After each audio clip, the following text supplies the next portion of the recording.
sorry about this, but us lawmen can't take chances.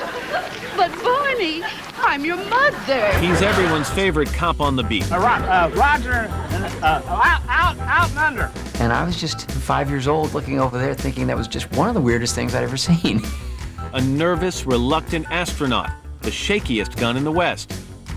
But the life of Don Knotts is a story filled with outrageous antics all his own. A man so perfect at being nervous, it made him a TV star. Turned out to be a true classic. Sir, are you nervous? No. Oh, good. Bang! There it is. You know you're gonna laugh. A movie career that broke ground. He just interprets comedy perfectly. And an amorous side you wouldn't expect. He really liked the ladies. He just lifts a finger and he has them. Then see how a love god turned America off. Darling, you're so wonderful.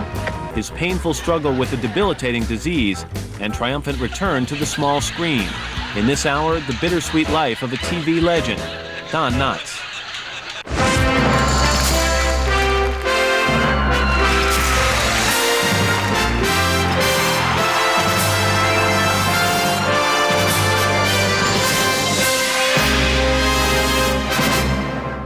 This is Headliners and Legends with Matt Lauer.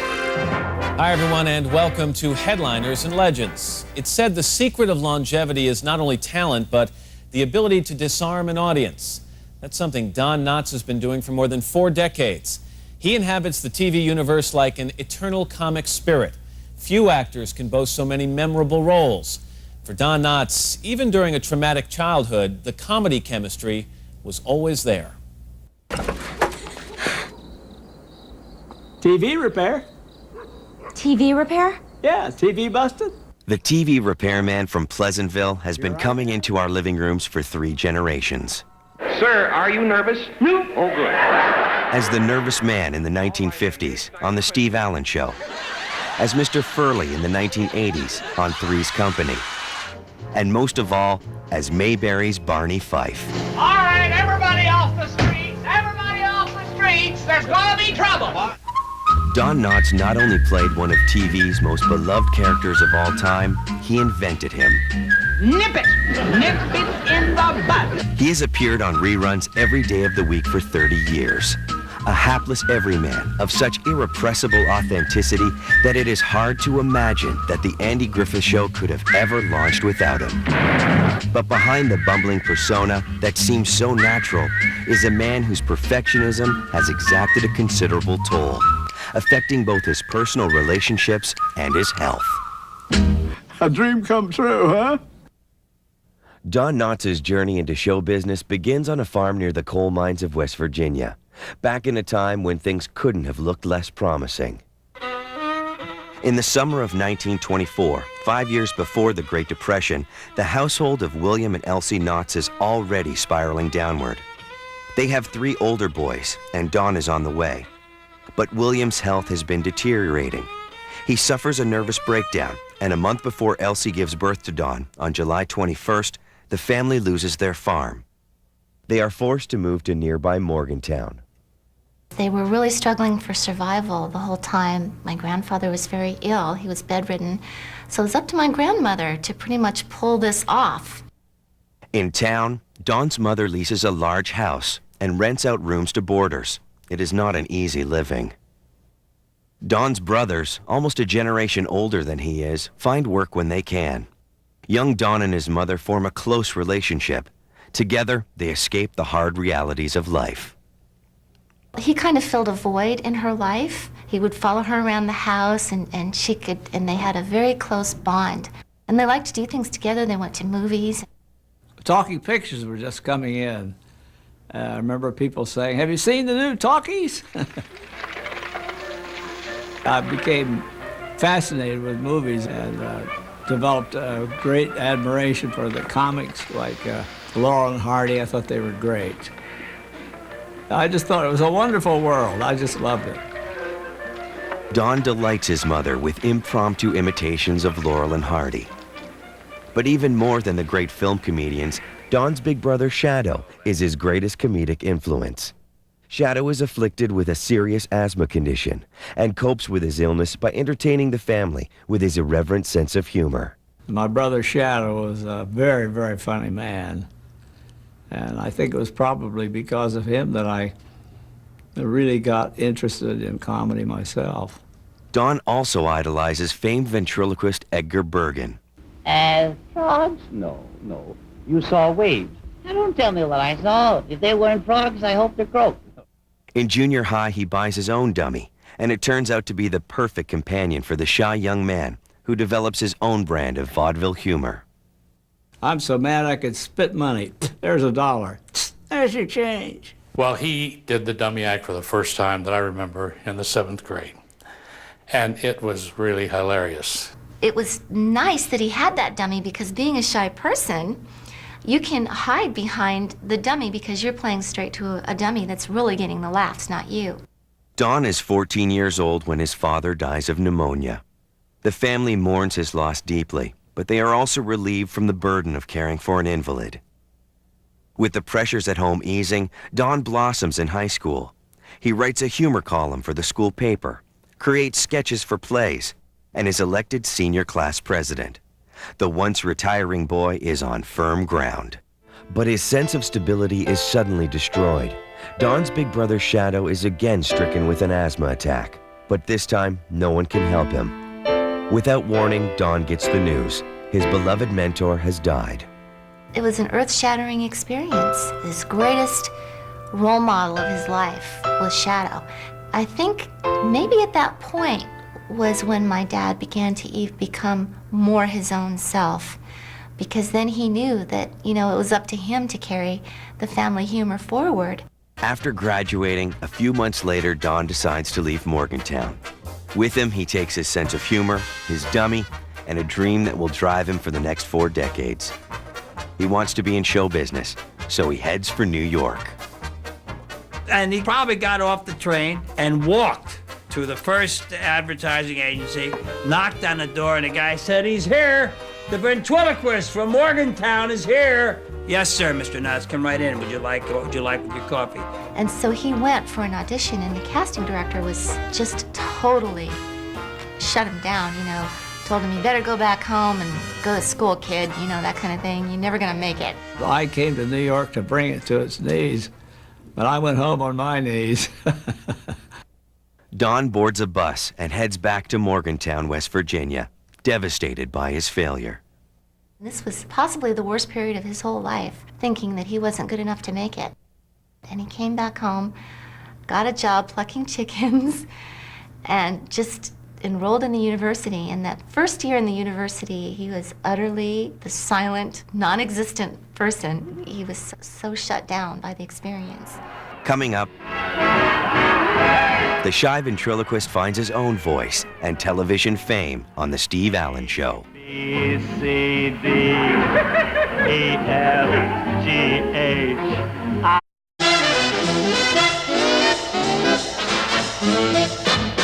West Virginia University. 18-year-old Don Knotts returns from New York City in 1942, reeling from his rejection from the big time. He spends a lonely year at West Virginia University before joining others his age who enlist in the Army to serve in World War II. On his application form, he lists himself as a ventriloquist, and to his surprise, he's ordered into a small entertainment unit bound for the South Pacific. Don and his company perform comedy skits on makeshift stages. One popular burlesque sketch capitalizes on Don's slim frame and his self-effacing humor.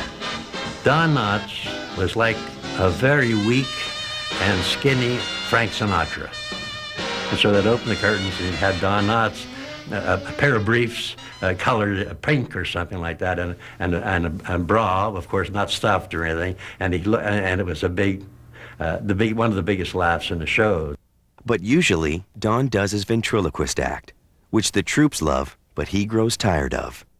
He longs to lose his wooden sidekick and do stand-up. So one night on board ship, he secretly sabotages his signature act and dumps his dummy. One of the evil moments, and Don doesn't have too many evil moments, and he must have taken that dummy and murdered him. I mean, absolutely, and threw him overboard. He says, "And I'm glad you're gone." No more ventriloquism. So I guess I committed dummy murder there. And it's the best thing he ever did because he became Don Knotts then. Military life will pay off in lots of ways. Don gets pointers from veteran performers, and he tries a little stand-up of his own. They had in that corps a group of really solid, professional veteran comedians.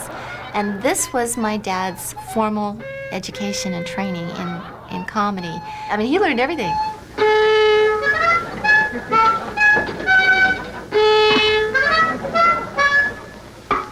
You know, magic, juggle, card tricks, clown tricks, you know, sleight of hand, you name it. And it was a real raw, kind of like comedy boot camp. In 1945, Don Knotts returns from the Army, hooked on performing. He goes back to West Virginia University, and at night he hones his comic skills, performing in local clubs. After 2 years in an all-male Army unit, campus co-eds are a welcome sight. Particularly speech and music major Kay Metz. She is already engaged to be married, and Don does what he does best to steal her heart. The first night Kay was with us, she just laughed continuously, and he was nonstop funny man. And he was so taken by her that he wouldn't have anybody else, and that was it. Soon, Kay and Don become inseparable. They study together and go to the movies and theater as often as they can afford. After a 2-year courtship, Don and Kay save enough money to marry in the winter of 1947. They hit it off right away. And the thing about my mother is that she's a great laugher. And that was what he thrived on. After college, Don starts graduate school in drama, but he still dreams of seeing his name on a Broadway marquee. Kay agrees to follow Don's aspirations, and in 1949, the couple moves to New York City. Kay gets a secretarial job. Don makes the rounds of theatrical agents and comes up empty, until an old Army buddy helps him land a part on the Bobby Benson radio show. Don plays an elderly rancher. Doggone it now, behave yourself, Mabel. You don't know what a lucky horse you are. You ought to appreciate having a great actor like me ride you. Hey, Bobby, what you going down there? Come on down here and see what we're doing. Get up on that horse, boy. That's about the way it was. The show becomes a huge hit. The cast even makes occasional personal and television appearances. Don, who 10 years earlier was the ventriloquist no one wanted, is becoming known in New York as a capable and original performer. That's when he became confident. And I felt in him, although he never said that he's ascending, he said, you know what? I've never seen so much success in all my life. I've never seen so much money in all my life. I've got $500. I'll never forget that. In 1954, just after Don and Kay's first child, Karen, is born, the radio show is canceled. But Don doesn't miss a beat. He talks his way into an audition for a new play, No Time for Sergeants, a send-up of military life. Not only does Don get a part, but he becomes friends with the show's star, a fellow country boy named Andy Griffith. I remember No Time for Sergeant because it was a big success. Made Andy, and Don stood out in it. He became a bit of a name around New York at that time. And of course, as you know, New York was full of young actors then. And Don was one of the prominent ones. In between performances, Don continues to craft his own comedy sketches. In 1955, a writer on the new Steve Allen Show invites Don to audition. He tries out one of his routines, The Nervous Man, for TV host Steve Allen. He did the first of what turned out to be a true classic. To this day, I laugh just thinking about it. Would you tell us, sir, what is your name? My name is B.F. Morrison. I'm from New York, and I'm a knife thrower.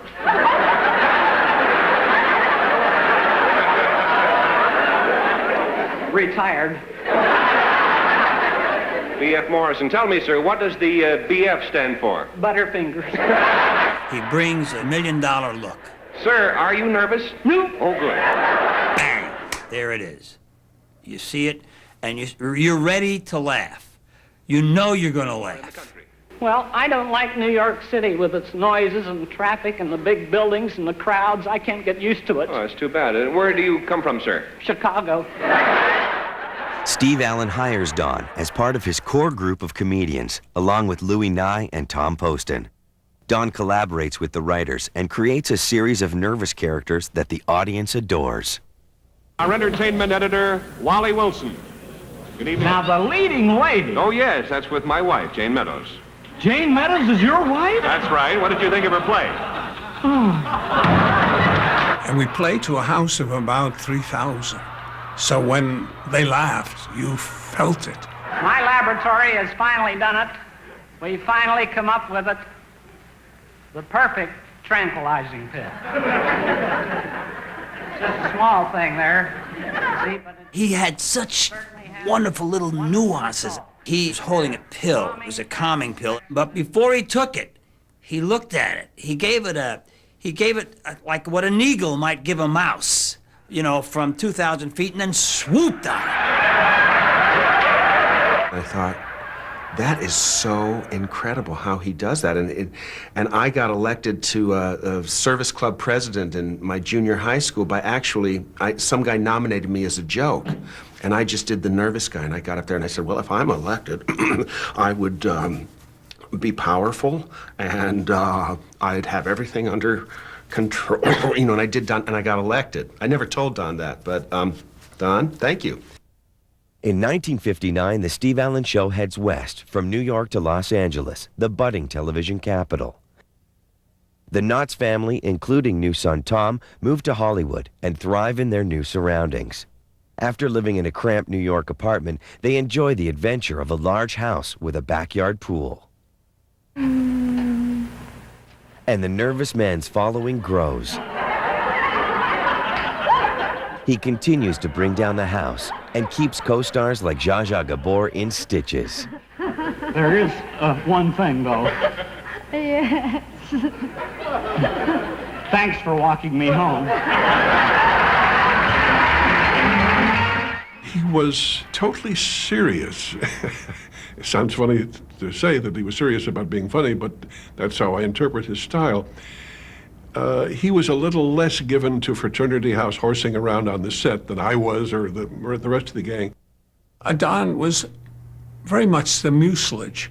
He held things together, but the others relied on him. They knew Don would do what he had to do, and he'd do it precisely. I said,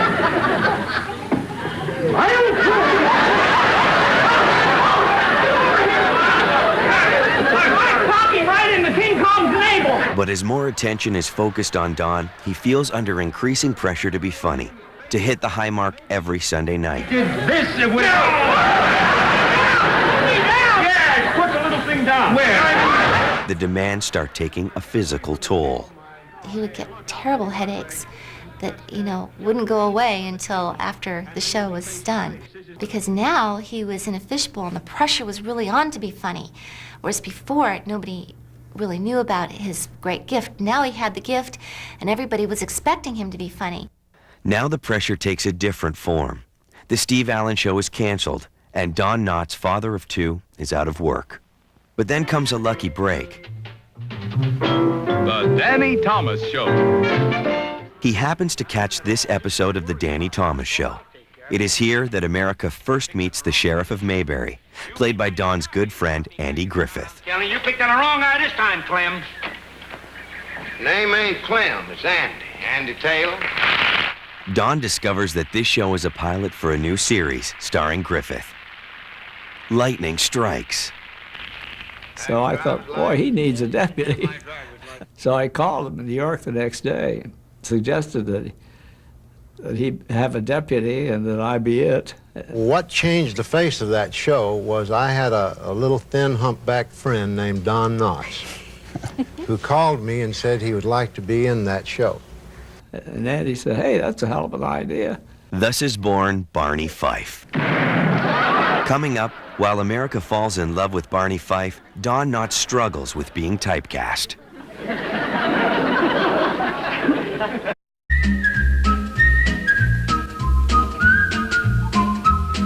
October 1960. At the dawn of a new decade, CBS launches a new comedy about a small southern town.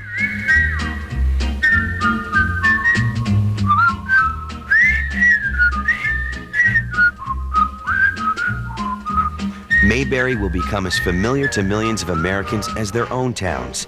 And Barney Fife, with his high-octane energy, will become America's favorite lawman.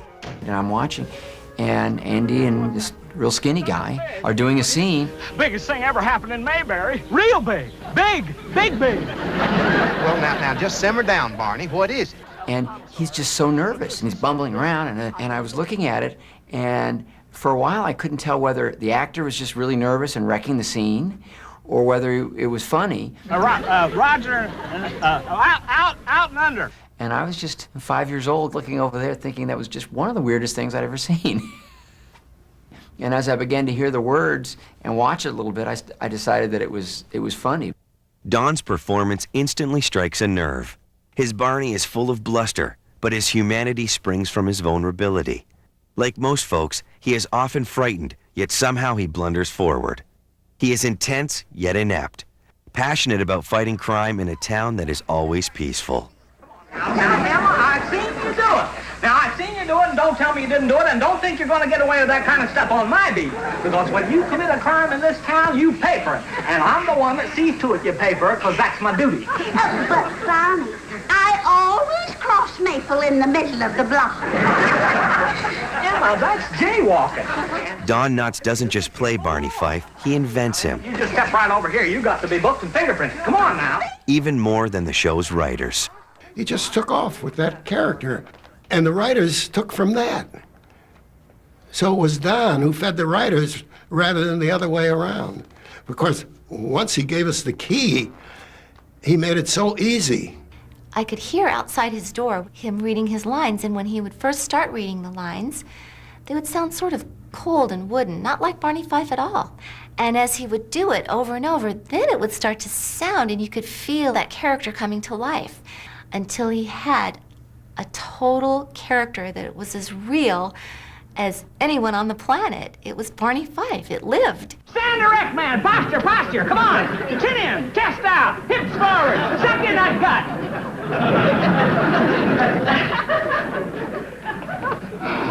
The man don't have it. He just don't have it. He played Barney Fife to such a T. It was so real that you couldn't help but fall in love with that poor little fool. I mean, he was just a skinny little raving lunatic. It was kind of this twisted pixie. You know, he was a little bit deranged, and he was incredibly funny, and he was unbelievably passionate.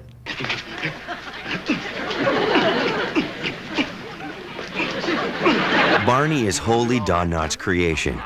From his first suggestion to Andy Griffith to the crafting of the character. In a town so bucolic it doesn't need a deputy, Barney Fife is Mayberry's squeaky wheel. All right, I guess that'll do it.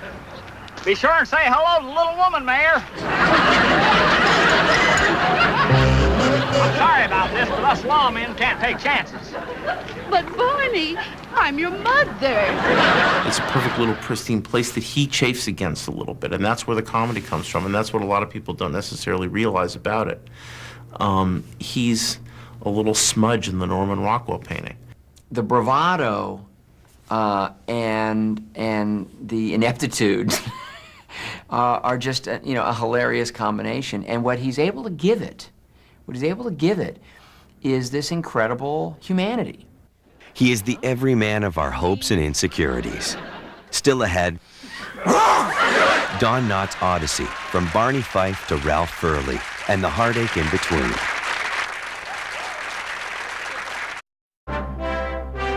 By the middle of the 1960s, the Andy Griffith Show is on a roll, with a following that crosses all lines, all ages, and all tastes.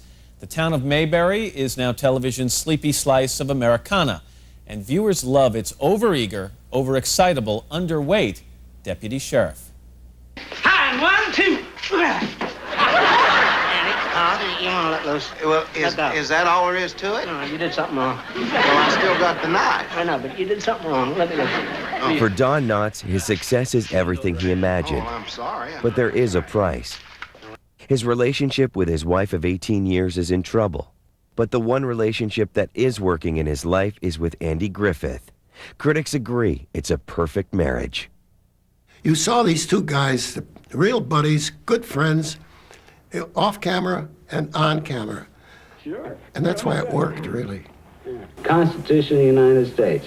Now, we had to memorize the preamble of that. I still remember it. You do? Yeah. Here, I'll show you. Hold the book on me. Okay. All right, go ahead. Constitution of the United States. I think whenever we talk about how well that Barney Fife character worked, we have to remember that humming in the background was this rock of Andy Taylor. Breathe, wind, wave, start, states. We the people of the United States.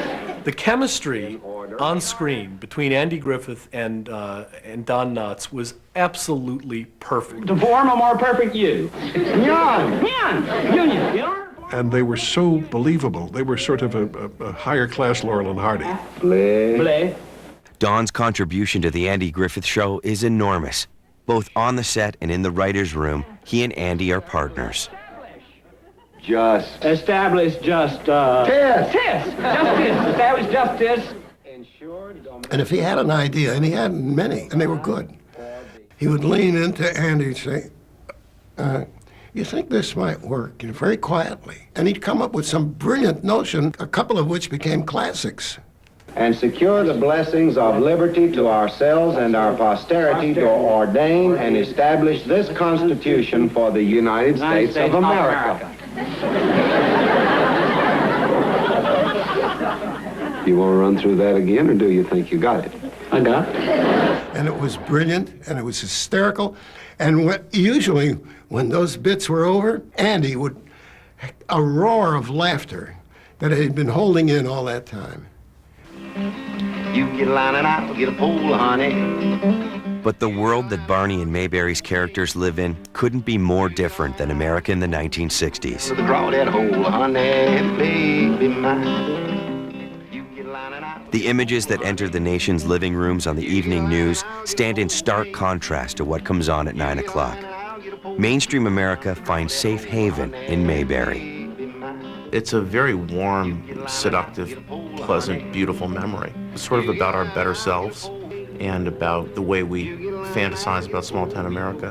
Draw that hole, honey, baby mine. Mayberry is a fantasy life for Don, too, because in his real life, his marriage is unraveling.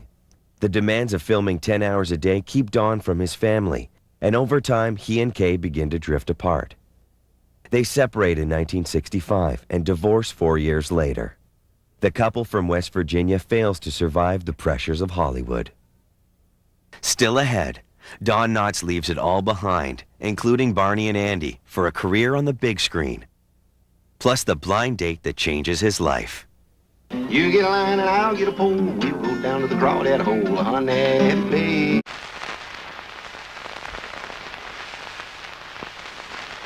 Now, the minute it looks like there's gonna be trouble, we got to nip it!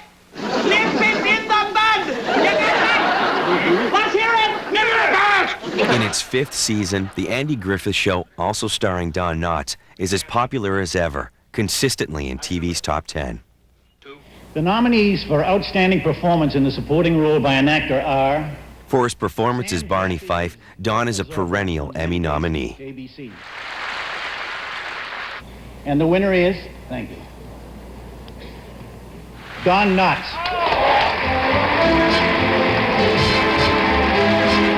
Over the years, he will win 5 Emmys. You know, for the first time in my life, I'm really shaking. I'd like to thank the entire Griffith Company. Special thanks to Aaron Rubin and Bob Sweeney, and especially to the big fellow himself, Andy Griffith, without whom I may just as well have been parking cars here tonight. Thank you. It's been an amazing ride for the kid from Morgantown. But no one dreamed that the Andy Griffith Show would last this long. The nervous man fears an unexpected cancellation and starts looking for other opportunities. In his 5th season as Barney, Universal Studios offers Don the starring role in a movie of his own.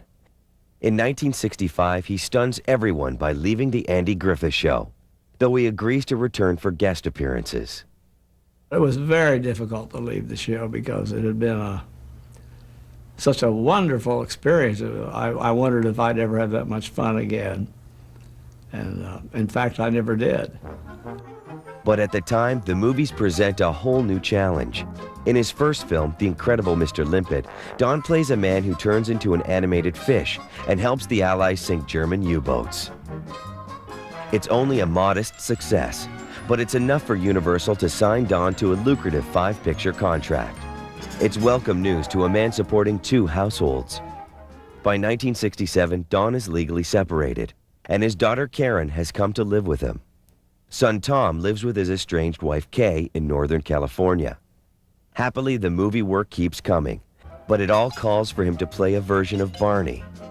In The Ghost and Mr. Chicken, he plays a nervous man who spends a night in a haunted house. And he treads familiar ground in The Reluctant Astronaut and The Shakiest Gun in the West. For a 7-year-old and his family sitting in a movie theater, this was the greatest the American cinema could bring us. Now, we were already sold on Don Knotts. We'd seen him on as Barney. We thought of him as Barney. We knew him. We liked him. But Don Knotts is sick of his Barney-like persona and is tired of being typecast. He is determined to redefine himself. In 1969, on the back end of what for Don Knotts has been an enormously successful decade, he takes a gamble and flops. In The Love God, Don's fans are appalled to see what has happened to their beloved Barney Fife. Audiences don't buy Knotts as a suave playboy type. The audience always expected Don to be Barney Fife. They went in expecting that. And suddenly, in this picture, he's surrounded by 4 beautiful girls. We have a sequence in bed with a girl. Darling, you're so wonderful. And the public just was turned off. I'm always concerned that gifted actors who create a distinctive and unique character are penalized.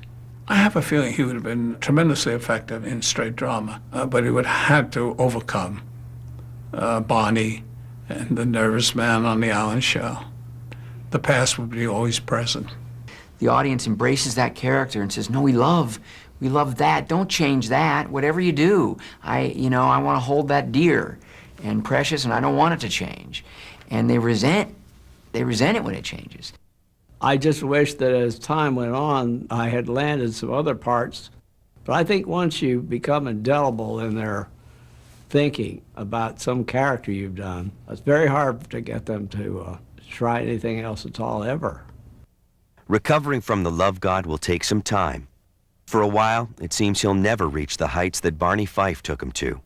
He does a couple of unremarkable films and hosts his own ill-fated variety show. Don is anything but Barney Fife in his real life. While he may not be the love god, around Hollywood he is definitely known as a ladies' man. Once word got out that he was a single guy, he was meeting all these beautiful women, these beautiful actresses, and he went on a lot of dates. Those of us have to fight for a pretty girl. He just lifts a finger and he has them. He's got a reputation of being a very good lover, too. But we won't go any further. That's it. Don Juan, he dated my wife before we got married. Are you kidding? He really liked the ladies. And the ladies liked him. Really? Well, it's good to know. No, I didn't know that. In 1971, friends set Don up on a blind date. The mystery woman is Laura Lee Chuckna, a school teacher and theater buff. He was just extremely down to earth. I had told my mother, I'm looking for a guy that's like very intelligent, got a great sense of humor, and good values. And I remember thinking, he has all that. He had all that. In 1974, they marry, and Laura Lee boosts his sagging spirits. The last 4 years haven't been easy. Don's high-flying career has all but run aground. He has been appearing in small regional plays, his first return to the stage since his No Time for Sergeants experience, and participating in celebrity golf tournaments. But he is anxiously looking for something with a higher profile. He was feeling a little sad. His vision of that period of his career was that it was flat. It's kind of hard after you do the Andy Griffith Show. He got so much inner satisfaction from doing the Andy Griffith Show that that was the motivation that always propelled him to be on that hunt, looking for, you know, the next Andy Griffith Show. The next year, Don finally gets another role he enjoys. He plays a lovable, bumbling bandit in Disney's The Apple Dumpling Gang. He teams up for the first time with another great second banana, comedian Tim Conway. You ungrateful flea bag, you! But the minute we got together, I knew his work, and he knew mine, and we were thinking, what kind of a team are we going to be here? We were kind of alike in many ways. And I decided pretty fast that Tim would be the funny one, the crazy one, so I had to play a little more straight to Tim. It's too long. We can't get it out this way. Push it together.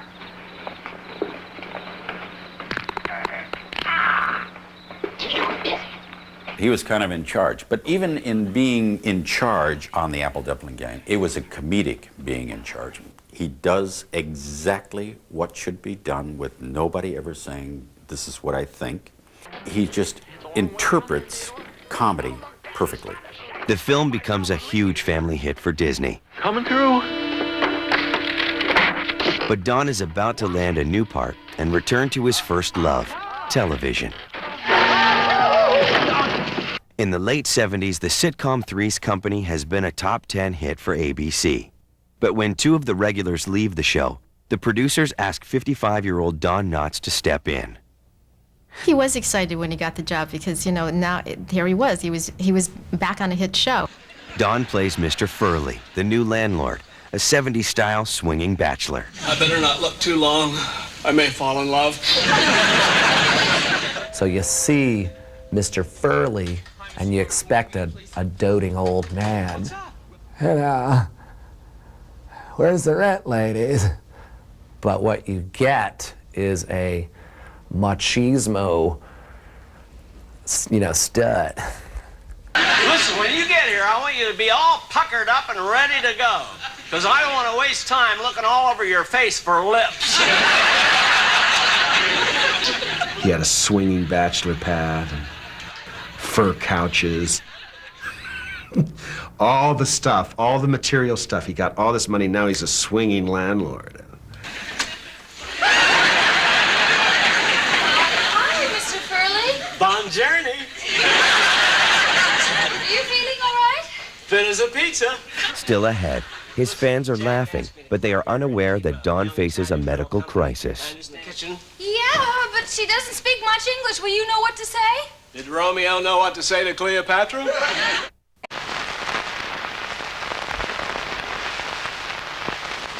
After a 14-year hiatus from sitcoms, Don Knotts is back, creating another classic comedy character, appealing to a whole new generation of TV watchers. Hi, folks. Oh, Ralph, just the man that I wanted to see. Well, feast your eyes, Lana, but try to control yourself in front of the children. He is the furthest thing from John Travolta in Saturday Night Fever, but yet he thinks he is with the open shirts and the... Oh, girls, you need me to check out your pipes? What? Just think how safe you're gonna feel when you go to bed at night, knowing I'll be sleeping right underneath you.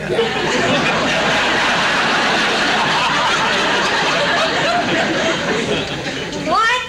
You'll feel my good vibrations all through the night. But while his fans are laughing, Don faces a serious medical crisis. In 1979, he is diagnosed with a degenerative eye disease. He undergoes risky surgery in an effort to improve his failing eyesight. The surgery itself was a very threatening surgery because if it doesn't go right, you can literally lose your vision. It was just a very stressful time.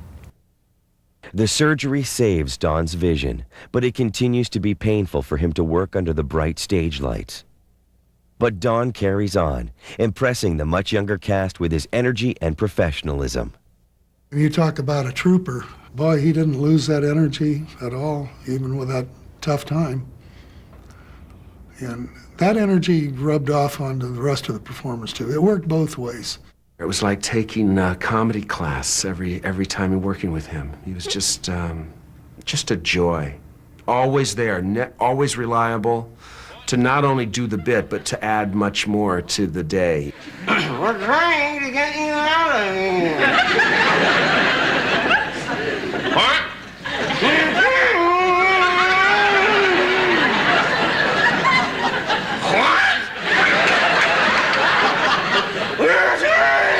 Oh, for heaven's sakes, we're trying to get you out of here. It doesn't look very good. After an 8-year run, the popular series is canceled in 1984. The saddest thing about leaving the show was no more Don Knotts every day. That was hard to think of. I was so lucky. We all were so lucky to be able to work with him, a comedy giant like Don. The show is not the only thing that ends for Don that year. His 10-year marriage to Laura Lee ends, but he continues to show up on TV. He teams up with the cast of The Andy Griffith Show for a reunion. And when his old friend Andy scores with his Matlock series, Don shows up for several guest appearances. Then in 1997, the producers of an upcoming movie, Pleasantville, are looking to cast the key role of the TV repairman. One of the things that I needed in the movie was somebody who was a little bent and a little bit offbeat and a little bit dangerous and a little bit unpredictable. It's a little mercurial. And just the invocation of the name brought a hush over the room. It was like Don Knotts. And then we just started to laugh because he just evokes that in people. 30 years after Mayberry, Don Knotts wreaks havoc in another idealized black and white world. You don't deserve to live in this paradise. Where's the remote control I gave you? Why? Because you're coming home, you little twerp, and I'm going to put this place back the way it was. I can't let you do that. What? I'm sorry, I'm not gonna let you do that. Just give me the damn remote!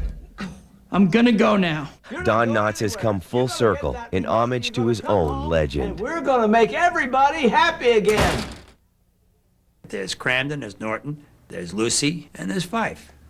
I can imagine when people have forgotten, even shows like Seinfeld, that we may be sitting up on Neptune in our laser couches with our three-dimensional hologram entertainment centers, and every now and then dialing up an old episode of The Andy Griffith Show and sitting back and saying, ah, the 20th century, it must have been so cool back then. They'll have his face on Rushmore by mid-century. Lincoln, Washington, Roosevelt, and Fife. I don't know if he really appreciates what he's accomplished. I'm not sure he has any idea what an impact he's had on people and just how many laughs he's given everyone.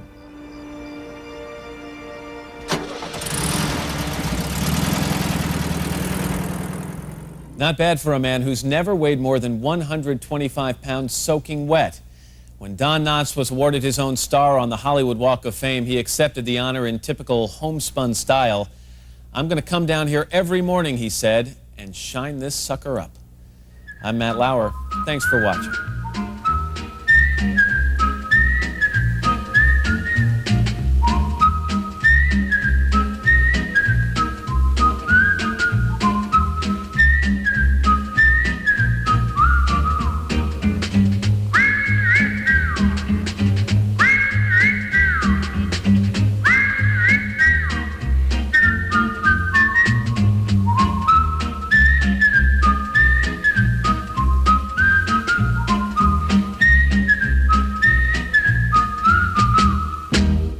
Closed caption.